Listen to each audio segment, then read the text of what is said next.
Most of the other courses focus on individual pieces of a business, functional areas like accounting, marketing, finance, operations, or information systems. In contrast, this course is devoted to the entire business as a whole. By taking this holistic approach, we'll be asking the really big picture questions about how to run a business, such as what determines the total corporate performance of an entire business enterprise? Why do some companies succeed while other companies fail? And what, if anything, can managers actually do about it? I'd like to start by discussing what strategy is. One of the many functions that a good strategy can serve for a company is to be a boundary marker that defines what the company does and, more importantly, what it does not do. Ideally, a good strategy should restrict the company, not to doing what it does best, but rather to what it does better than any other company, which may be different from what it does best. Now, the whole idea of strategy as a boundary marker really is the overall theme for this course. So then in this course, we want to think about strategy as a set of boundaries of what the company will and will not do. And these boundaries are defined by the answers to three very basic, very fundamental questions that I'll discuss one at a time. First, where do we compete? To answer this question, what we need is an attractive market opportunity. We're going to spend a lot of time discussing exactly what it is that makes a market opportunity attractive, but for now, the main point is that even if you have identified the world's most attractive and most profitable market opportunity, it will be utterly useless to you if your company doesn't have the resources required to serve that market needs better than your competitors. So that brings us to the second question. How do we compete? To answer this question, we need resources and capabilities that enable our company to serve the market opportunity better than any other competitor. These resources could be tangible, such as a diamond mine or an oil field, or intangible, such as skills, trust, or company reputation. We are going to spend a lot of time discussing exactly what kinds of resources and capabilities can give your company this sort of advantage over competitors. But for now, the main point is that the answers to these first two questions, where to compete and how to compete, together these two answers constitute what we call strategy formulation. Once you know where you're competing and how you're competing, you have formulated a strategy. Strategy formulation is not all there is to strategy. There's also strategy implementation, which is critical because even if you had the best formulated strategy in the world, it still would be utterly useless to you if your company couldn't implement it effectively. So that brings us to the third question. How do we execute? In answering this third question, we need an implementation plan for aligning our people and organization with our strategy. This would include motivation, incentives, control systems, organization, leadership, and so forth. We're going to spend a lot of time discussing exactly how companies can most effectively implement the strategies they have formulated.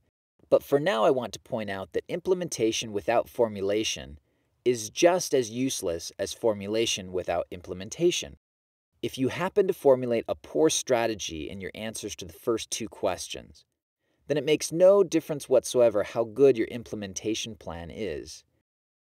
As the old saying goes, it makes no sense to do the wrong thing perfectly. And that's a trap that a lot of companies fall into. They wind up devoting a lot of time, energy, and money to doing the wrong thing perfectly. And as a result, they wind up not making any money because no matter how perfectly they're doing it, they're still doing the wrong thing.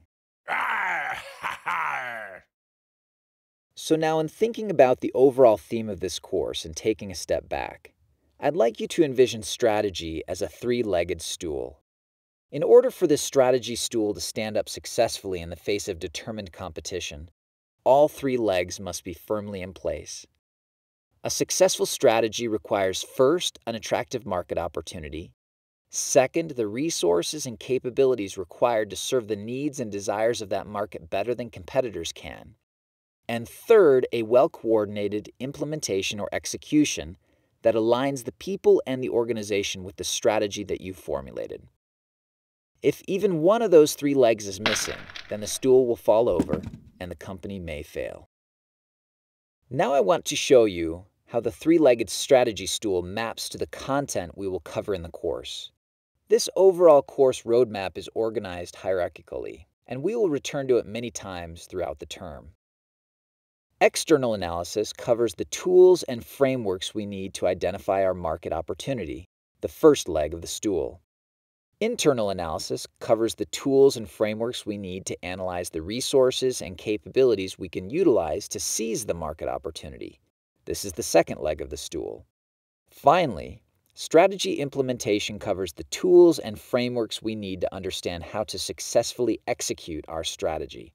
This is the third leg of the stool. This hierarchical roadmap for the course is included in the course syllabus, and we will refer back to it often. If you are ever confused about where we are in the course, or about how the current topic is connected to the overall scheme of the course, then you can simply refer back to this roadmap. I have 3 basic educational objectives for this course. First, I want you to learn and practice what we call diagnostic reasoning skills, which are quite different from analytical reasoning skills. Analytical reasoning is what you use when you apply logic to find a solution in an orderly, systematic way. For example, analytical reasoning is what computer programmers use to locate bugs in their programs. They systematically turn off one piece of the program at a time until the problem disappears. That way, they can figure out which subroutine was misbehaving and focus their efforts on repairing that subroutine. In contrast, diagnostic reasoning is the sort of skill that you use when you leap to accurate conclusions without having complete information. Basically, diagnostic reasoning boils down to your ability to fill in the gaps in information in order to make accurate conclusions without having all of the facts available. For example, diagnostic reasoning is what an emergency room doctor uses to identify the root problem underlying a cluster of apparently unrelated symptoms. Unlike the computer programmer, the emergency room doctor simply does not have the luxury of taking a purely analytical approach. The doctor can't wait for a million tests to be run, nor can she systematically turn off different organs to find the problem part of the body. She must quickly diagnose the problem in the face of incomplete and imperfect information using her diagnostic reasoning skills. The diagnosis must be right the first time, and there are rarely second chances.